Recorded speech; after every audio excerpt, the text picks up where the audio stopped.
This is Let's Talk Teens, a parenting podcast sharing tips on raising amazing teenagers.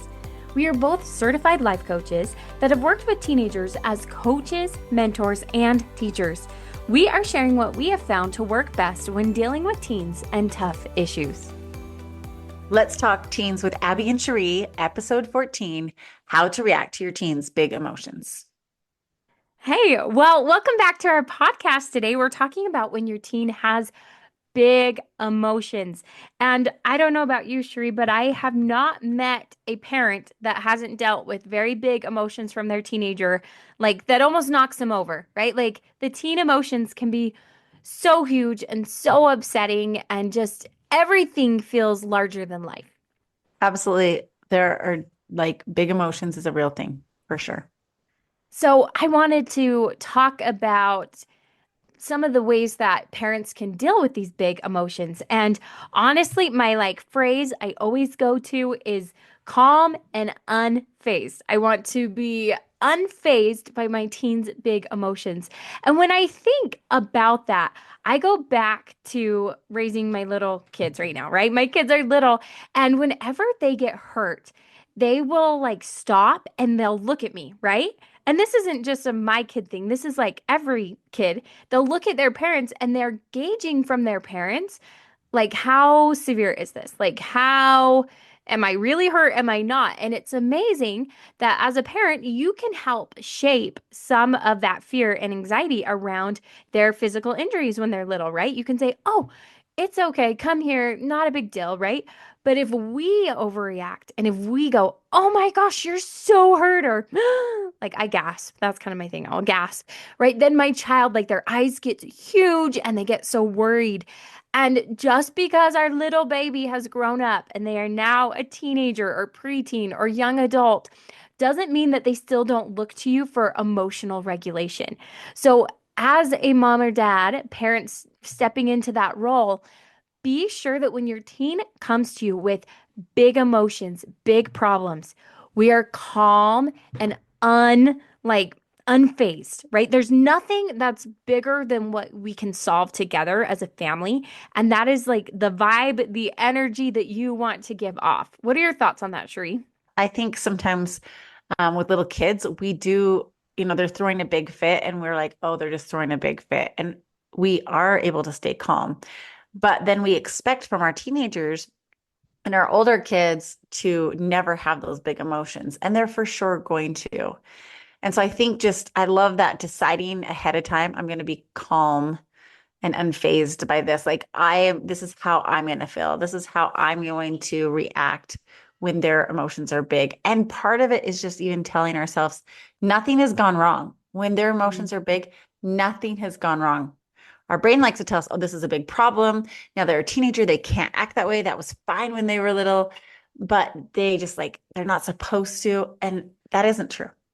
They can feel those big emotions and we can hold space for that. I love to use that phrase of I can hold space for big emotions. Nothing has gone wrong. I love that as well, that holding space, because I want to be really clear here.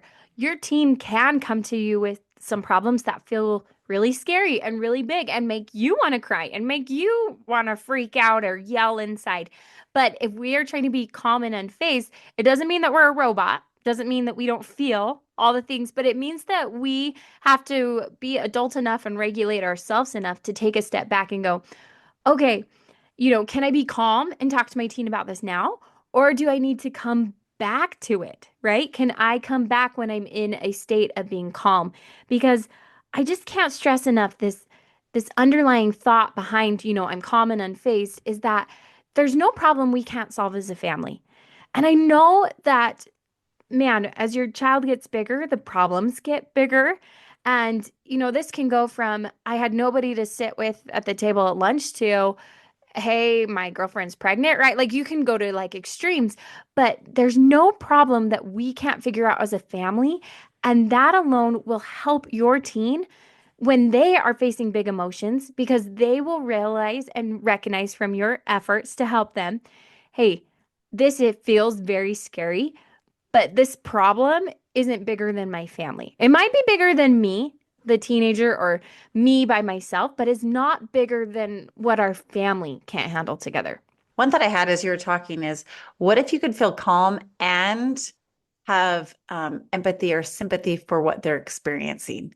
So I think if my teenager came to me and they were experiencing a breakup and they were just so distraught and so sad, and those emotions were coming out really, really big.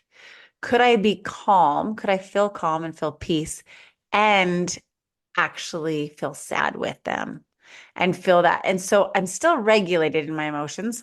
Like you said, I'm not going to be a robot and unfeeling, but my emotions are regulated in that I am choosing to feel sad with them, to weep with them, and feel calm and in control Mm. in a sense.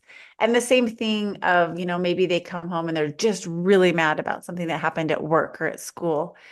And can we feel calm and acknowledge, yeah, of course you feel mad about that. And we've talked about that before, but I kind of sometimes wonder as parents if we look at it as, okay, if I'm going to be calm and feel at peace and not get, into their emotions, that we do kind of tend to just neutralize all emotions and have Yes. no emotions. And I think it's important as a parent that we still feel those emotions with them, but we're in control of them. So we're not sobbing harder than our daughter when her boyfriend breaks up with her, right?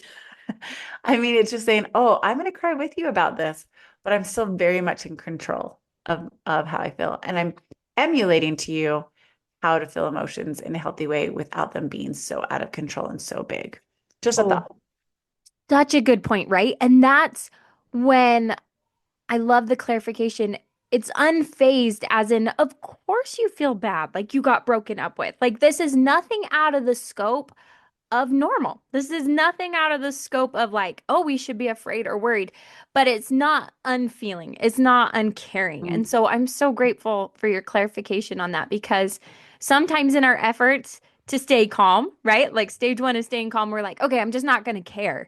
And that's not true. It's just that nothing is going to surprise us. Nothing is going to scare us because we can take a step back and we realize nothing's gone wrong and we can figure this out. Okay, well, we are so grateful that you would join us on our podcast today, and we hope that you will listen in next week when we talk about what your teen self-talk looks like. So join us next week. Thank you for listening to Let's Talk Teens with Cheree Murdock and Abbi Winslow. If you are looking for more tips to help your teenager, here's where you can find us. You can find Cheree Murdock on Instagram at Cheree Murdock Coaching or on her website, ChereeMurdock.com. You can find me, Abbi, on Instagram as Abbi Winslow or on my website, AbbiWinslow.com. Please rate and review our podcast and share with a fellow parent. Thanks for listening.